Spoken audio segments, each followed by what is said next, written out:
A paz, queridos. Bom, eu agora quero compartilhar a palavra de Deus com vocês e ler para vocês uma passagem muito interessante sobre o fim dos tempos.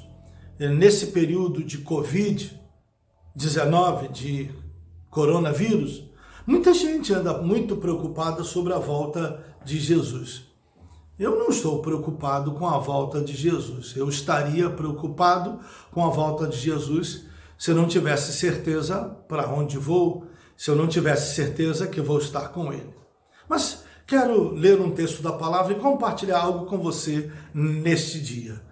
Diz assim em 2 Pedro, capítulo 3, do verso 7 em diante. Diz assim: Ora, os céus que agora existem e a terra, pela mesma palavra, têm sido entesourados para fogo, estando reservados para o dia do juízo e destruição dos homens ímpios. Há, todavia, uma coisa, amados, que não deveis esquecer, que para o Senhor um dia é como 1000 anos, e 1000 anos como um dia.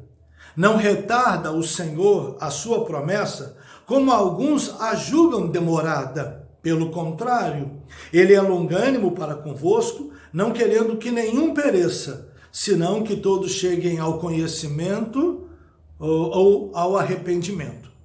10, versículo 10. Virá, entretanto, como ladrão o dia do Senhor, no qual os céus passarão com estrepitoso estrondo, e os elementos se desfarão abrasados. Também a terra e as obras que nela existem serão atingidas.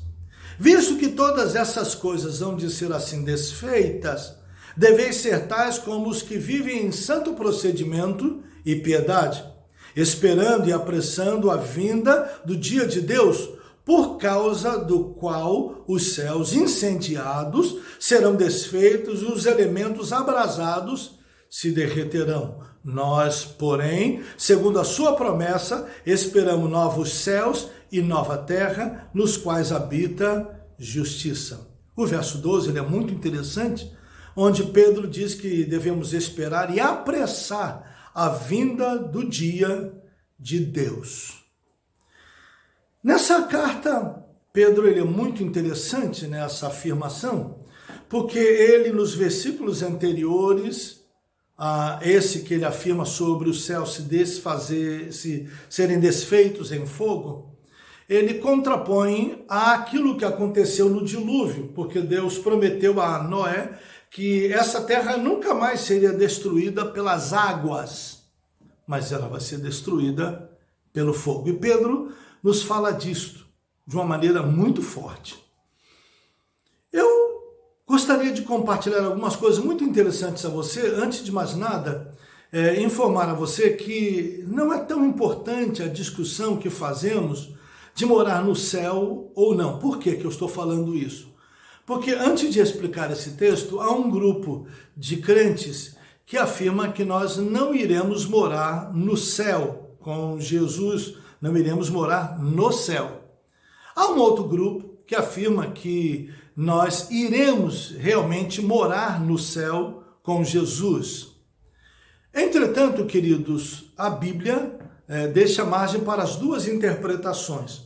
O fato de nós morarmos numa nova terra, no novo céu, essa passagem, a de Apocalipse, falam de coisas semelhantes, e essa passagem corrobora a afirmação de alguns que dizem que nós não viveremos para sempre no céu, ou não viveremos no céu, porque a Bíblia diz que os céus são os céus do Senhor, mas que a terra ele deu aos filhos dos homens. Outros, entretanto, dizem que vamos morar no céu, porque Jesus foi no céu preparar-nos lugar.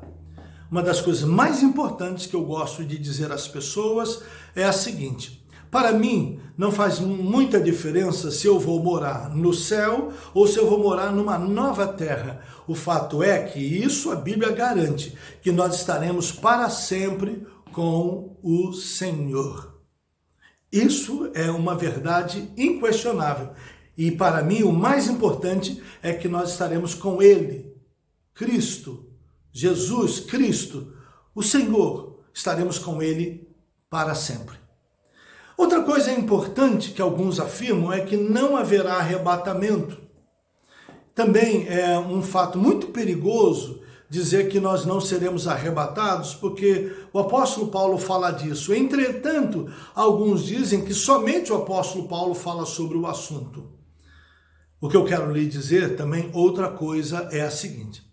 O apóstolo Paulo, interpretando as Escrituras, ele entende que nós seremos raptados, no abrir e fechar de olhos, seremos levados para encontrar com Jesus nos ares e para sempre estaremos com o Senhor. Ele nunca disse que nós estaremos com Jesus nos céus, mas ele disse que estaremos para sempre com o Senhor. E essa também é a minha esperança, que vou estar para sempre com o Senhor. Ser o arrebatado ou não também pode ser uma questão teológica, mas a questão de fé mais importante é esta: Jesus vai nos tirar no meio da tribulação, ou antes dela, ou depois dela. Mas uma coisa é garantida, ele nos levará para estarmos juntos com ele. O que eu quero lhe falar esta hora não é necessariamente sobre onde vamos estar, mas se vamos estar. Pedro diz que os céus que agora existem e a terra, pela palavra, têm sido entesourados para o fogo, estando reservados para o dia do juízo e destruição dos homens ímpios. É claro, a Bíblia sempre tem a visão de que esse céu que vemos e essa terra que vivemos será transformada no novo céu e numa nova terra. Mas que haverá um dia de juízo. E sobre isso quero lhe falar nesse momento. A Bíblia diz que todos haveremos de comparecer diante do tribunal para prestarmos contas daquilo que fizemos mediante ou por meio do corpo. Entretanto, é importante lembrar algumas coisas importantes.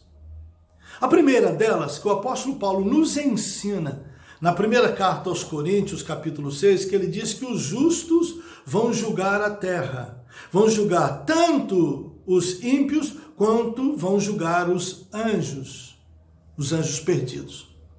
Também nós encontramos nas Escrituras o julgamento do grande trono branco, onde o Senhor convoca todos para prestarem contas. E a maior confusão que as pessoas fazem é que associam a ligação do fato de que todos haveremos de prestar contas. Associam o fato de que no julgamento do grande trono branco estaremos todos nós lá sendo julgados. Quero explicar uma coisa importante para você. Jesus fala no Evangelho de João, capítulo 5, 24, ele diz: na verdade vos digo, que aquele que ouve as minhas palavras e crê naquele que me enviou, não entra em juízo, mas já passou da morte para a vida. Um fato muito importante que você precisa saber. O sangue de Jesus nos absolveu e nos absolve de todo o pecado. Nós não entramos em juízo. Quando partimos desse mundo, quando fomos arrebatados, ou quando no abrir e fechar de olhos fomos transformados e levados, há uma garantia para aqueles que temem a Jesus e entregaram suas vidas a Ele. Eles não farão parte do julgamento como réus, eles farão parte do julgamento como justos que julgarão a terra. Uma coisa importante que eu gosto de transmitir a vocês. O apóstolo Paulo, ele interpreta muitas passagens do Velho Testamento e dessas interpretações é que ele faz essas afirmações. A primeira coisa que você precisa compreender é que tanto o apóstolo Paulo quanto o apóstolo Pedro, todos eles creem no fato de que essa terra será desfeita em fogo. Essas coisas que nós vemos de enfermidades, de fome, pestilência, guerras, todas essas coisas, rumores de guerras, tudo isso é apenas anúncio do fim, não são necessariamente o fim. Não quero com isso dizer para você que você não tem que se preparar, que Jesus não está voltando, apenas quero afirmar para você que essas coisas que estamos vendo acontecer agora, elas são muito sérias e elas prenunciam que Jesus está cada vez mais próximo de nós. Uma coisa muito importante é que depois dessa circunstância de Covid-19, muitas coisas vão mudar no planeta. A maneira como nós nos relacionamos, a maneira como nós nos conduzimos, a maneira deseducada como nós andamos nas ruas, cuspindo nas pessoas quando falamos, respirando em cima das pessoas, essas coisas vão mudar e muito. Eu não sei se a máscara vai continuar para sempre, mas uma coisa eu garanto, nós vamos mudar nosso comportamento em relação a esse assunto, porque nós passaremos a ser mais asseados e cada vez mais nós vamos estar mais reclusos dentro de casa. E porque cada vez mais vamos estar reclusos dentro de casa, um texto da palavra de Deus que o apóstolo Paulo chama atenção em 1 Tessalonicenses capítulo 5, quando ele diz que nos últimos tempos vão dizer que a paz e segurança, então lhe sobrevirá repentina destruição. Quero dizer uma coisa muito importante para você. Não acredite na mensagem, na pregação do quanto pior, melhor. E que a terra vai cada vez mais piorar. Não, não vai não. Essa circunstância que nós estamos passando no momento, elas são um sinal para demonstrar que algumas coisas que estão no Apocalipse estão perto de se cumprir, como, por exemplo, o controle total. O fato de você só comprar se você tiver determinado número. Você percebe que hoje, você quando entra no supermercado, ainda lhe perguntam se você quer ou não informar o seu CPF. Existem determinadas lojas que você entra, que você só compra se você informar o seu CPF. Você já reparou? Essas coisas já estão acontecendo. E cada vez mais vai ficar sério esse assunto de nós temos que fornecer um determinado número para comprarmos. Outro fato muito interessante é que, como vocês podem observar, em São Paulo, em alguns lugares e alguns estados, os governadores estão usando a estratégia de controlar pelo sistema celular quantas pessoas estão na rua, se está se conseguindo fazer o isolamento, mantendo 70% da população dentro de casa. E eles rastreiam isso pelo celular. Hoje em dia, você mesmo acaba dando autorização ao Google para controlar onde você está. Você já reparou que você aperta a localização do celular e pela localização do celular, o Google sabe que você passou em frente à loja tal ou se entrou na loja tal e depois te faz um convite aí naquela loja que você passou nela, a ir olhar ela, a fazer compras nela, perguntando o que você achou e vai por aí afora. Há um controle cada vez mais amplo dos nossos passos. Hoje em dia, por exemplo, minha esposa e eu, por uma questão de segurança, ela sabe onde eu estou pela localização do meu celular e eu, por conseguinte, sei onde ela está. Minha filha sabe onde o marido dela está, não para vigiá-lo, mas por causa do trabalho dele, ela precisa saber onde ele está, a fim de poder ele ter segurança de que alguém está orando por ele, vigiando ele, para se alguma coisa acontecer, saber para onde foi. Então, de alguma maneira, há cada vez mais um controle total e vai chegar um ponto onde realmente alguma coisa vai ser colocada em nossa mão e nós só conseguiremos comprar ou fazer coisas com aquilo em nossas mãos. Quero lhe dar uma péssima notícia. Esse assunto de colocar o chip na mão ou alguma coisa que nos identifique, inevitavelmente isso vai acontecer. Isso já é uma realidade, estudos sérios já são feitos sobre o assunto e eles querem nos controlar sabendo onde nós estamos. Atualmente, nós estamos proibidos, de certo modo, de ir e vir, ou estamos vigiados o tempo inteiro pelo governo do Estado, parece até comunismo. Pois bem, senhores, todas estas coisas que estão acontecendo, Apocalipse previu, João previu, e elas estão acontecendo hoje, em nossos dias. Então, se elas estão acontecendo em nossos dias, nada mais sério do que um aviso de que o fim está chegando. Por outro lado, você já viu filmes de catástrofe? Você já viu. E deixa eu falar uma coisa muito séria a você. Você acha que se os governos souberem que vem um asteroide chocar-se contra a Terra, você acha que essa informação vai chegar a todos nós? Você acha que nós iremos saber? Se esse texto de Pedro anunciando que o fim dos tempos será com os elementos da Terra se desfazendo em fogo como resultado de um autoaquecimento do planeta ou de um choque de um asteroide ou sei lá o que vai se chocar aqui, você acha que eles vão deixar que nós saibamos? Acha que haverá democracia nesse sentido? Suspeito que não. Então, o que eu quero dizer para você nesse momento? Pedro está nos chamando a atenção que vem um dia do juízo, onde os ímpios comparecerão diante do tribunal de Cristo.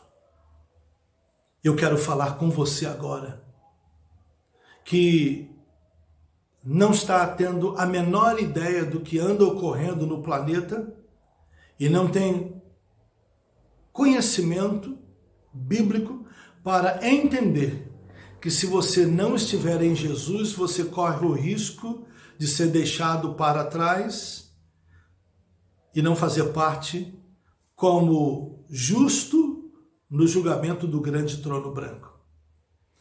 Deixa eu te falar algumas coisas importantes. Número 1. A Bíblia diz: entrega teu caminho ao Senhor, confia nele, mas ele fará.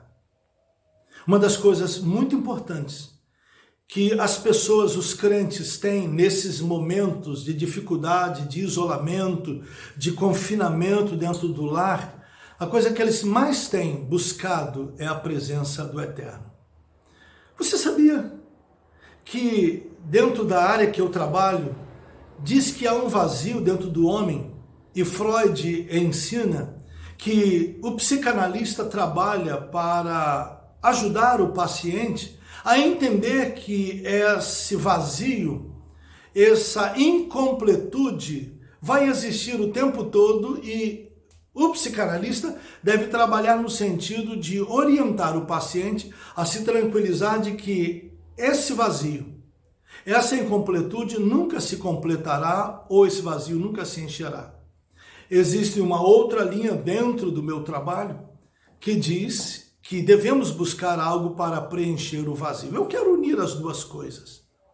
A primeira delas é, sim, existe alguém que preenche o vazio. Existe.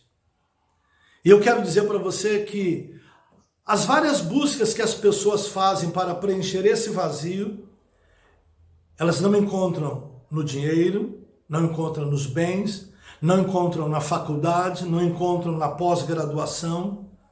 Elas só podem encontrar isso na pessoa de Deus. Ele é a resposta para as nossas perguntas. O problema todo é, qual é a pergunta? A maioria das perguntas que as pessoas fazem é, de onde eu vim? Para onde eu vou?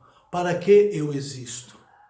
Eu quero dizer para você que Deus nos fez com um propósito. E o propósito é vivermos para a honra e glória do seu nome. Quando uma parte da corte angelical caiu e foi expulsa de diante do trono de Deus, Deus está regimentando pessoas que possam frequentemente comparecer diante do trono para adorá-lo, para honrá-lo, para exaltar seu santo e bendito nome. Quando nós fazemos isso desde a terra, isso é adoração em espírito e em verdade. E é isso que Deus está buscando. Ele está salvando os homens, Ele está colocando seu Espírito Santo dentro dos homens, porque o plano de Deus é que cada homem que encontra Jesus e recebe-o como Senhor e Salvador de sua vida, essa pessoa seja cheia do Espírito Santo e se torne um adorador de verdade. Pois bem, o que eu quero dizer para você é que vem um tempo de juízo por aí. Mas se você estiver em Jesus, você não vai passar pelo juízo. Porque se alguém está em Cristo, nova criatura é, as coisas velhas se passaram, tudo se fez novo. E diz ainda, como eu falo em João 5:24, como Jesus disse em João capítulo 5, verso 24. Na verdade vos digo que aquele que ouve as minhas palavras e crê naquele que me enviou não entra em juízo, mas já passou da morte para a vida. Deus tem um plano para você através da pessoa de Jesus. E o plano que ele tem não é que você participe do juízo e nem participe do grande trono branco como julgado, mas participe como justo que julgará a terra. Esse texto, Pedro nos chama a atenção. Há todavia uma coisa, amados, que não deveis esquecer, que para o Senhor um dia é como 1000 anos e 1000 anos como um dia. Uma das coisas muito importantes que nós podemos e precisamos entender, que a volta de Jesus, ainda que seja por daqui a 1000 anos, para Deus, isso é como um dia. E um dia para nós também é para Deus como 1000 anos. Ou seja, Jesus pode voltar amanhã, daqui a pouco, antes que eu termine a pregação, escutamos um estrondo e Jesus está aí às portas. Bom, o fato é que como nós não sabemos o que são 1000 anos e o que é um dia diante dos olhos de Deus, a melhor coisa que você tem que fazer é, enquanto está vivo agora, estar preparado para a volta de Jesus. E Pedro chama a atenção a esse fato. Ele diz, visto que todas essas coisas hão de ser assim desfeitas, deveis ser tais como os que vivem em santo procedimento e piedade. O que é santo procedimento? A palavra santo nem sempre quer dizer ausência de pecado. Santo, muitas das vezes, na maioria das vezes, quer dizer apenas separado. Não tem jeito. Quando você entrega a vida a Jesus para servi-lo como Senhor e adorá-lo como seu Salvador, você não pode mais fazer as mesmas coisas que você fazia antes, nem conviver com as mesmas pessoas pecadoras que você vivia antes. Sei que é ruim dizer isso a você. Se você vivia nas drogas, cheirando cocaína, fumando maconha, ao entregar a vida a Jesus, você não pode mais andar com essas pessoas. O máximo que você pode fazer é tornar-se uma testemunha para elas, mas não andar mais com elas. Se você antes vivia na bebedice, se você vivia até tarde da noite bebendo, chegando em casa embriagado com os seus supostos amigos, você precisa mudar de vida e deixar de fazer isso. Uma outra coisa muito importante, a palavra de Deus nos ensina no Salmo número 1, bem-aventurado o varão que não anda segundo o conselho dos ímpios, nem se detém no caminho dos pecadores, nem se assenta na roda dos escarnecedores. Olha, uma das coisas importantes que você não pode fazer parte é assentar-se com as pessoas que começam a discutir assunto e falar mal da vida de crente, mal da vida de pastor, falar mal da vida da igreja, difamar determinadas coisas que acontecem na casa de Deus. Você não é chamado para isso. Isso não quer dizer que você tem que compactuar com os pecados de alguns pastores, com os pecados de alguns apóstolos, ou com os pecados de alguns líderes da igreja ou de membros de igreja evangélica. Não, você não tem que compactuar. Mas uma coisa é importante, você não pode se assentar na roda daqueles que escarnecem, daqueles que falham. Você precisa estar sentado junto com aqueles que buscam justiça, porque aqueles que têm fome e sede de justiça, eles serão fartos. Tome uma decisão importante. Você precisa se separar, porque santo procedimento são atitudes que você vai começar a tomar que demonstra que você está separado das contaminações do mundo. Você antes envolvido no meio das drogas, não está mais. Antes no meio da bebedice, não está mais. Antes no meio das chocarrices, não está mais. Antes no meio da prostituição, não está mais. Antes no meio da safadeza e da mentirada, não está mais. Porque você agora começou um processo de afastamento de todas estas coisas. Filho, deixa eu te dizer uma coisa, o cristianismo, ele é a contramão de tudo aquilo que o mundo faz. O mundo está caminhando numa direção, dentro de um caminho largo, espaçoso, que conduz à perdição. E você está indo no sentido contrário. Nós somos a contracultura. Essa é uma das razões importantíssimas porque que no Brasil hoje os evangélicos e os crentes são muito atacados. Porque nós falamos tudo contra aquilo que o sistema progressista diz. O sistema progressista defende o aborto como coisa qualquer. Nós não pregamos o aborto. O sistema por aí diz determinadas coisas e eles protegem o crime, protegem os ladrões, protegem os maus elementos. Nós buscamos justiça, temos fome e sede de justiça.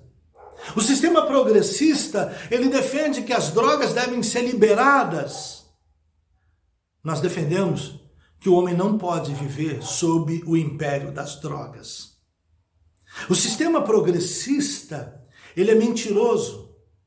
E tudo aquilo que é retidão, tudo aquilo que você procura fazer que é correto, o sistema progressista diz que você está errado. É impressionante como hoje em dia falar a verdade e viver o que é certo é que é errado. Falar a verdade é que é mentira, porque a verdade hoje em dia é falar mentira. E o certo hoje é fazer as coisas erradas. Com todo respeito, eu não consigo compreender como que uma mídia para ouvir um criminoso e a opinião dele sobre determinadas coisas. Você imagine agora se os jornais começassem a entrevistar Fernandinho Beiramar, Marcola e alguns outros criminosos importantes na cadeia, para saber qual a opinião deles na cadeia, ou qual a opinião deles sobre o Brasil e sobre a política, estando eles na cadeia. Pois é isso que fazem com um ex-presidente que é condenado em 2 processos. Em todos os 2 ele já foi condenado em 2 instâncias. E por mais que ele diga que ele não fez aquilo, todas as provas demonstram que ele é culpado. Ele é o único que diz que ele não fez, quando a situação e o status quo dele demonstram nitidamente, há provas contundentes em ambos os processos que demonstram que ele é culpado. E por isso ele foi condenado. E não foi condenado só na primeira instância por um juiz. Foi condenado na segunda instância. E num desses processos, ele foi condenado até por mais de 3 juízes, porque ele já foi condenado na terceira instância. E ainda os jornais param para ouvir esse criminoso. Esse é o sistema do mundo. Agora, o sistema do mundo, se uma pessoa é honesta e fala às vezes até algumas coisas muito duras, essa pessoa não merece ser ouvida. Mesmo que ela não seja corrupta, mesmo que ela não engane, mesmo que ela seja extremamente honesta, tão honesta que às vezes fere as pessoas. O que eu estou chamando a atenção a você é que esse é o sistema do mundo hoje. Esse é o sistema ímpio que governa o mundo hoje. Você não pode andar na mesma mão daqueles que defendem a corrupção, que defendem criminosos, que protegem criminosos e que valorizam a mentira. Você nasceu para andar com um procedimento santo, separado dessas coisas. A outra palavra que diz aqui, Pedro, é que devemos andar em piedade. Muita gente interpreta piedade no sentido daquele que gosta de levar comida para os necessitados, de atender aqueles que passam dificuldades. Olha, embora nós usamos que ter piedade das pessoas seja isso, mas não é esse o verdadeiro significado da palavra piedade. Uma pessoa piedosa ou um pio, vamos dizer assim, é uma pessoa que é tão comprometida com as coisas de Deus que leva as coisas de Deus muito a sério. Isso que quer dizer pio, piedoso e piedade. A piedade é o compromisso que uma pessoa tem de fazer as coisas de Deus a sério. Um piedoso é que é comprometido com as verdades da fé que ele tem. Eu quero lhe chamar a atenção a esse fato. Jesus está voltando e o apóstolo Pedro nos chama a atenção de que além de termos um procedimento santo, ou seja, temos um comportamento e um procedimento totalmente diferente dos mundanos, também você deve ser uma pessoa comprometida com as coisas de Deus. Quero lhe fazer uma pergunta agora, porque você estando em casa nesse momento, você não está indo à igreja, você não está indo poder demonstrar sua fé. Você está demonstrando sua fé dentro de casa? Ou você e seu marido estão se estapeando dentro de casa? Agora que vocês estão dentro de casa, você xinga o seu marido te ofende porque você xingou ele, ou o contrário, seu marido xinga você e você devolve a ele xingando ele. Vocês estão a ponto de sair no tapa e vocês dizem que temem ao Senhor? Que compromisso é esse que vocês têm sério com as coisas de Deus? Eu quero lhe chamar a atenção a esse fato. Piedade, filho, não é simplesmente você vir à igreja e fazer tudo de besteira na vida cristã e ser bonzinho atendendo as pessoas mais necessitadas, levando comida para essas pessoas, entregando sua oferta e seu dízimo na igreja, assim purgando os seus pecados. Se você pensa que isso é piedade, você se equivocou. Preste bem atenção no que eu vou lhe falar. O fato de você dar comida para os necessitados não quer dizer que você vai ser salvo. Porque a Bíblia diz que pela fé somos salvos e ela não vem das obras para que ninguém se glorie. Porque fomos criados em Cristo Jesus para as boas obras, as quais Deus preparou de antemão para que andássemos nelas. Fazer boas obras e supostamente ser bonzinho não é uma virtude, é minha e sua obrigação. Quando você ajuda uma pessoa a atravessar a rua, um cego, um idoso, você pode se sentir muito bem quando faz isso, mas você está fazendo apenas sua obrigação. Nós fomos feitos para ser generosos, fomos feitos para ser bons.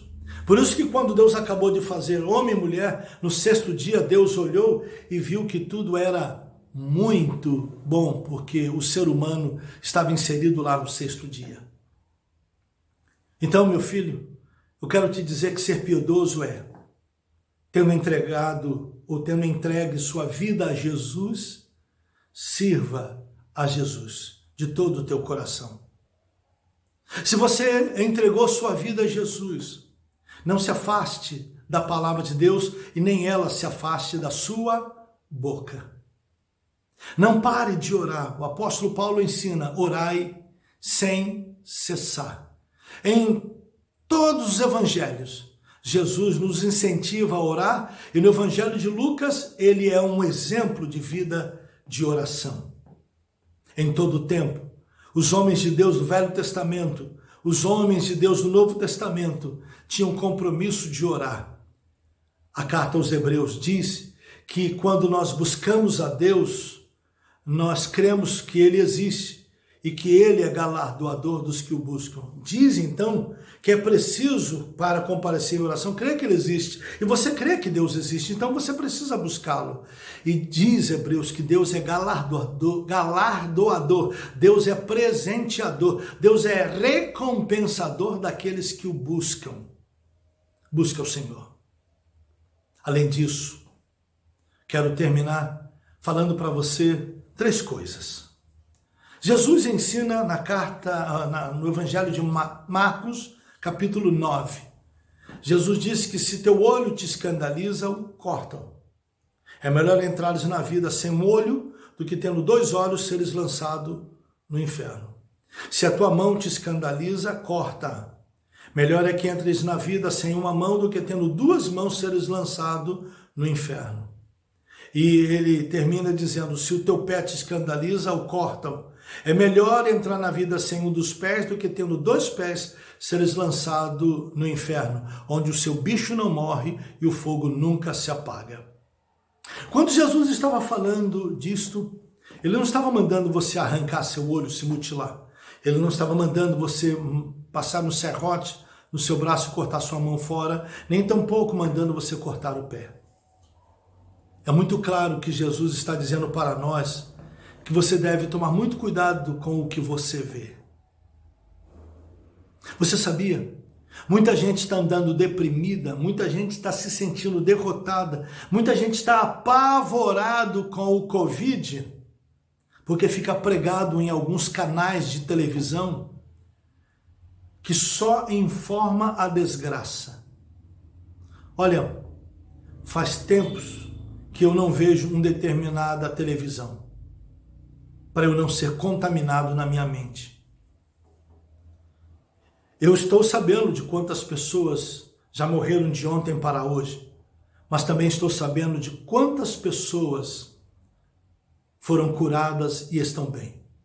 Enquanto eu estou falando para você aqui, meu coração está sentido, porque em nossa família nós perdemos um sobrinho muito amado e o perdemos para o Covid. Sim, não está fazendo exceção. Mas isso não quer dizer que eu vou viver alarmado, eu vou viver apavorado. Porque existem muito mais pessoas curadas. Meu sobrinho, infelizmente, é um número somado aos que partiram por conta dessa pandemia. Mas eu conheço muita gente que foi curada após a pandemia. Conheço muitos. Talvez meu sobrinho que temia o Senhor, quem sabe ele, num instante, Deus mostrou para ele o outro lado da vida. E ele disse, para lá eu não volto. Faz algum tempo atrás, eu tive um pastor muito amigo meu. Ele entrou em coma por conta de um problema logo após a cirurgia que ele sofreu. E eu disse para a filha dele, que é membro de nossa igreja, eu disse para ela, olha, se o teu pai, conheço ele, se ele vir o outro lado da vida, teu pai não vai voltar.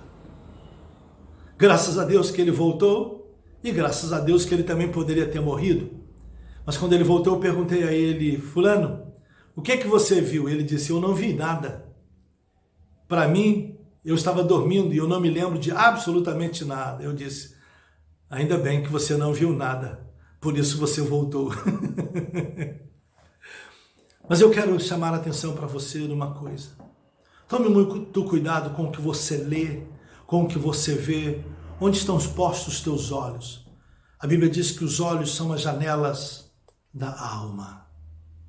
Jesus disse para você tomar cuidado com as suas mãos. Toma cuidado com o que você anda fazendo, meu filho. Procure fazer o bem enquanto há tempo. Mude o seu sistema de vida. Melhore um pouco o que você é. Busque a Deus. Deus vai te ajudar a tomar atitudes corretas.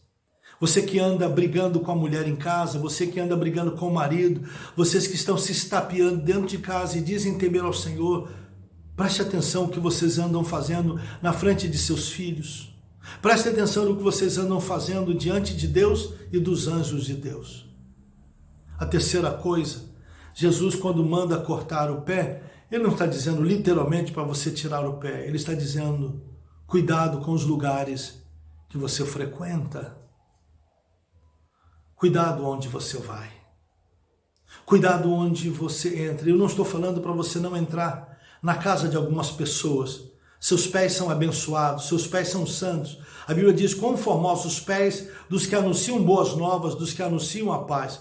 Não tenha medo de entrar na casa de um ímpio para testemunhar de Jesus. Ainda bem que o Covid está impedindo alguns crentes de estarem dentro de boate, dentro de reis do bacalhau e dentro de noitadas. Conheço muitos jovens que se desviaram do Senhor Jesus durante o tempo de carnaval. Conheço muitos que é só ter um baile funk, rolando droga e todo tipo de coisa, que eles estão lá. Porque eles querem encontrar uma garota para se prostituírem e depois voltam para a igreja dizendo que são crentes. Cuidado com os lugares que você frequenta. Agora, durante o Covid, certamente você aliviou a frequência a alguns lugares que você ia antes. Termino, portanto, dizendo ao Senhor: busque ao Eterno. Faça um hábito de manhã, de tarde e de noite buscar ao Senhor. Ou então você pode fazer como eu e Dona Osiane.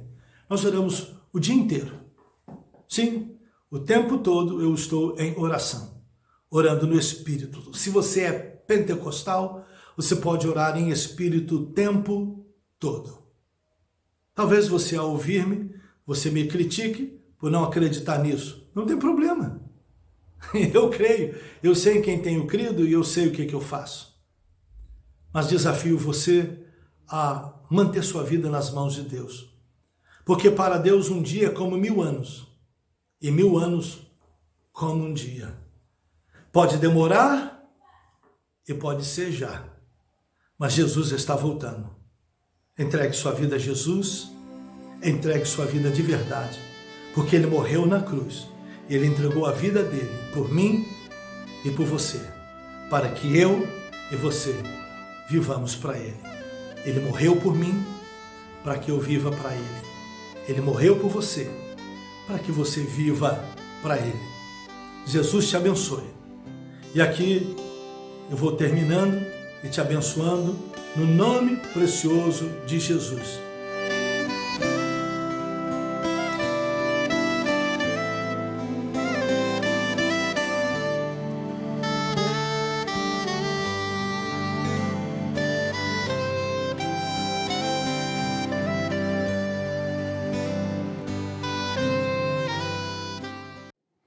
E aí, pessoal, não deixa de se inscrever no canal, hein? Dá o seu likezinho aí, ou o seu dislike, como você achar melhor. E não esqueça, inscrevendo-se no canal, você me ajuda a divulgar a palavra de Deus.